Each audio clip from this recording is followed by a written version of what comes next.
Salut à tous, le débrief de ce match entre Rennes et le PSG. Oh merde, première défaite du PSG. Bon, on va pas en faire un pataquès non plus, hein. Faut pas que maintenant, à chaque fois les débriefs, ça va être la fin du monde en cas de défaite.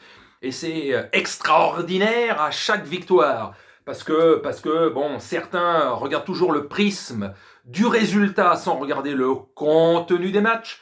Et donc, à écouter certains, ben, quand ça gagne, on s'en tape que ce soit à chaque fois à la dernière minute, que ça soit un but raccro, que le contenu soit médiocre, comme depuis le début de saison, et j'ai toujours dit en Ligue des Champions, je m'en fous que ça soit raccro, minable. En Ligue des Champions, seule la victoire compte. Mais en championnat, comme t'es une équipe qui a des moyens et des joueurs, et encore plus cette saison, au-dessus des autres, et ben tu dois y mettre la manière aussi, le côté ric-rac. À un moment donné, ça ne marche pas. Je vous l'ai dit la dernière vidéo, ça va pas fonctionner en permanence. Et quand t'as pas la manière pour montrer que t'es au-dessus, eh ben ça passe pas. Et ben aujourd'hui c'est pas passé. Alors on va pas faire non plus la connerie du débrief basique. Ça gagne, donc c'est parfait. Comme je viens de dire, faut regarder le contenu. Et quand ça perd, c'est des nulos, c'est des merdes, etc. Non, parce qu'aujourd'hui, malgré la défaite, ils ont été pendant 1 heure meilleurs que la moitié des matchs qu'ils ont gagnés depuis le début de saison et qui étaient beaucoup plus poussifs et beaucoup plus compliqués. Et ils ont été pendant 1 heure bien meilleurs dans ce match que certaines victoires. Et pourtant ce match, ils l'ont perdu. Mais si on regarde uniquement par le prisme, la défaite, c'est qu'ils sont nuls, la victoire, c'est parfait, on s'en fout, etc., etc.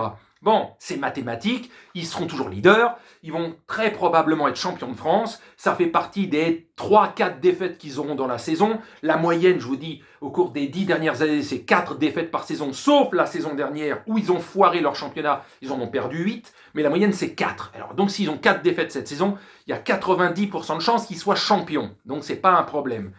Ils ont gagné le match le plus important face à City il y a quelques jours, et comme souvent ça se passe comme ça, après un gros match de Ligue des Champions, t'as un coup de mou, et tu fais une défaite ou un match nul en championnat. Et ça arrive très souvent ce truc. Et ben c'est arrivé encore aujourd'hui avec Rennes. N'oublions pas qu'il y a une bête noire plus ou moins de Paris, parce que avec cette défaite d'aujourd'hui, sur les 9 derniers matchs, ça fait 4 victoires pour Rennes, 4 victoires pour Paris et un match nul. Donc c'est assez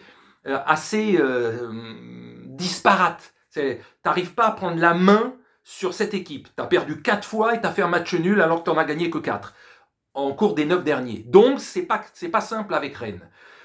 Bref, donc le résultat, c'est que c'est pas parce qu'ils ont perdu ce match qu'ils ont été complètement nuls, comme certains vont basiquement le dire, et c'est pas parce que tu les gagnes les matchs, surtout en Ligue 1, que c'est tout souvent parfait, qu'il faut regarder uniquement le résultat et jamais la manière. Je le répète, la manière, à un moment donné, ça se paye.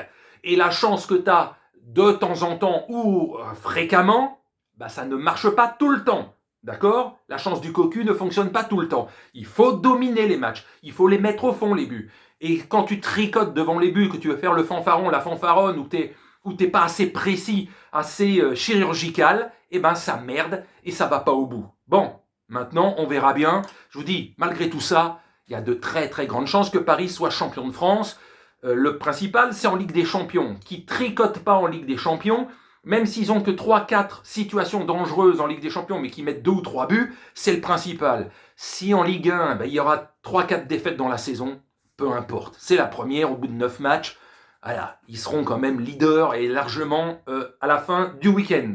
Bref, c'est tout pour aujourd'hui. Hein. Il n'y a pas besoin d'en faire un speech de 6 plombes et de raconter tout et n'importe quoi et de se répéter en permanence à chaque débrief pour raconter que des banalités comme j'entends souvent. Donc voilà, c'est tout pour aujourd'hui. Paris va quand même finir probablement, à part un cataclysme absolu, vu qu'ils ont déjà gagné 8 matchs sur 9, ils seront champions de France. Maintenant, je vous dis, la manière, l'attitude de certains joueurs, la finition, etc., etc., les lacunes sur certains postes, les lacunes mentales ou morales de certains joueurs parfois, la suffisance dans d'autres, tout ça, tout ce qu'on parle depuis des semaines, tout ce qu'on parle depuis des années, ben voilà, ça se reflète encore, même si, je le répète aujourd'hui, ça a été un meilleur contenu pendant 1 heure que certaines victoires depuis le début de saison qui ont été plus poussives, plus compliqué, avec plus de chance, et on ne regardait pas le contenu du tout. Non, non, c'était magnifique, c'était magnifique. Alors que cette défaite, elle n'est pas si pourrie que ça dans le contenu, quoi. Faut pas tout mélanger, mais mathématiquement, bah oui, c'est une défaite. Mais bon, bref. Allez, sur ce, bonne journée.